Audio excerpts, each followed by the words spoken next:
My alternative assignment for today will be talking about hypercholesterolemia. Prevalence of hypercholesterolemia.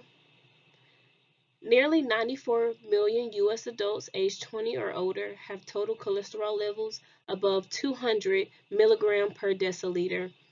28 million adults in the U.S. have a total cholesterol level above 240 milligrams per deciliter.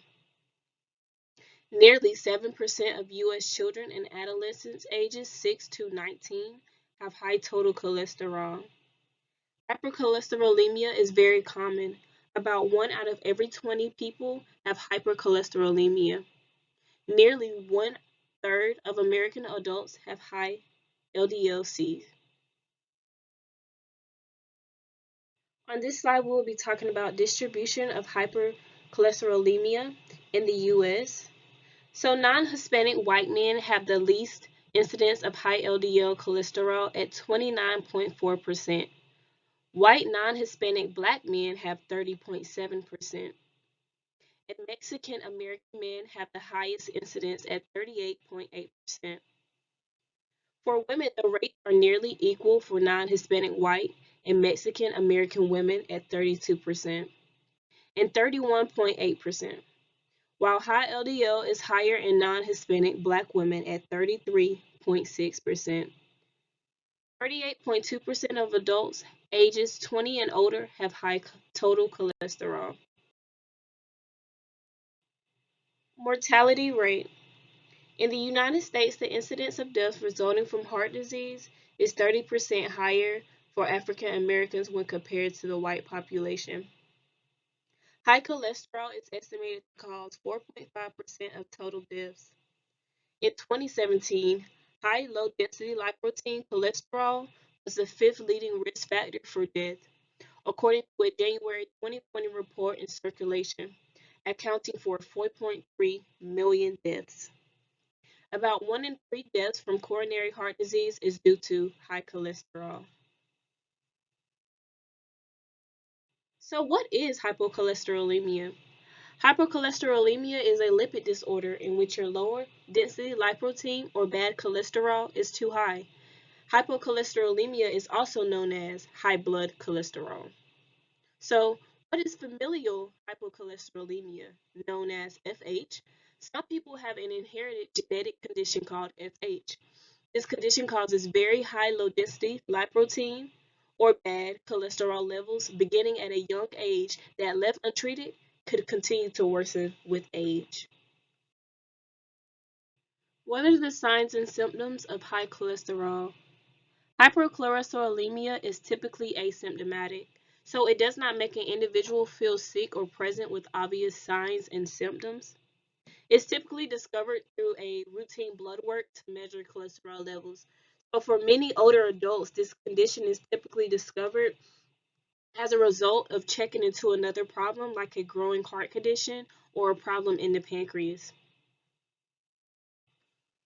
Without prompt treatment, hypocholesterolemia, you may develop fatty deposits around the body called xanthomas, chest pain. High cholesterol levels can cause atherosclerotic plaque formation and vessel narrowing.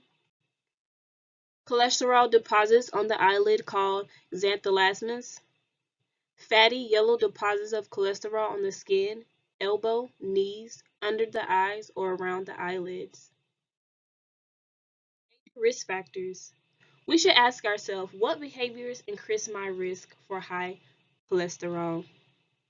Eating a diet high in saturated and trans fat.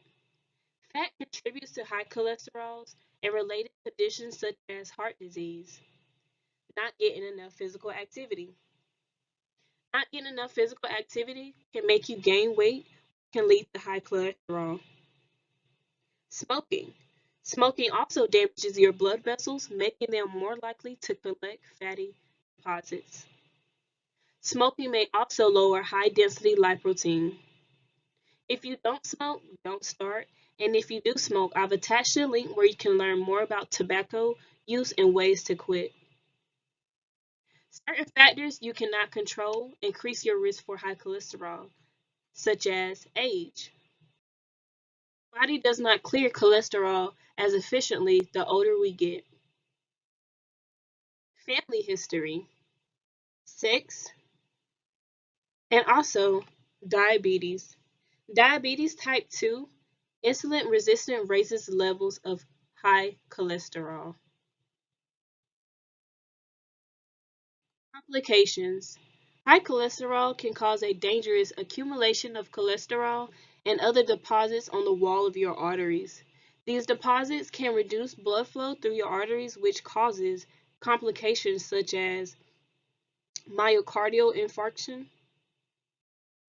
sudden cardiac death, ischemic stroke, erectile dysfunction.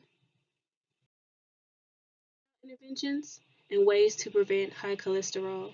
You can start off by eating a well balanced diet. A few changes in your diet, you can reduce your cholesterol and you can improve your heart health. You can do this by reducing saturated fats in your diet, eliminating trans fats, and also eating foods rich in omega 3 fatty acids. Maintaining a regular exercise regimen. Exercise can improve your cholesterol. To stay motivated, consider finding an exercise group and joining it.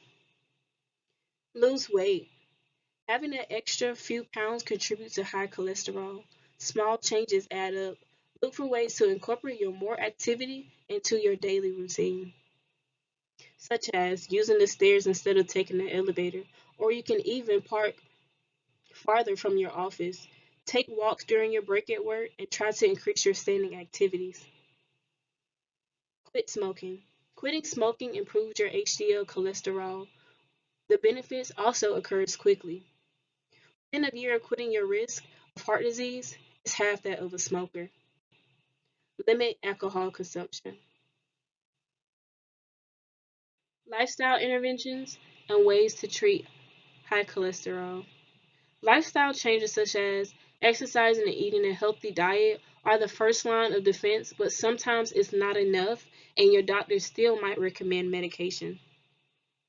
The choice of medication or combination of medicine depends on various factors, and that includes your personal risk factor, your age, health, and also possible drug side effects. Common choices include statins, cholesterol absorption inhibitors, bile acid binding resins, and more.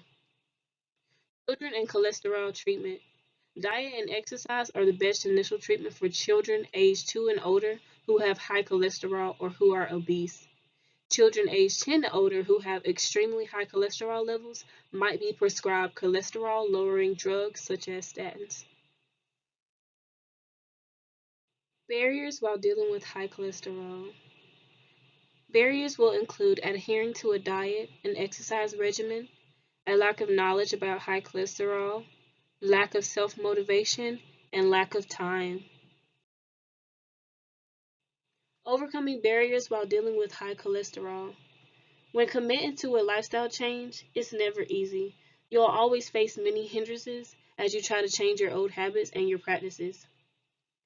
With the demands of day to day life, a lifestyle change may seem like a tedious and insurmountable hurdle to those of us who feel like we never have any time or energy to spare. We should always keep in mind that making these lifestyle changes to become healthier is essential to protect ourselves from developing diseases. One of the barriers that we spoke of before was adhering to a diet and an exercise regimen.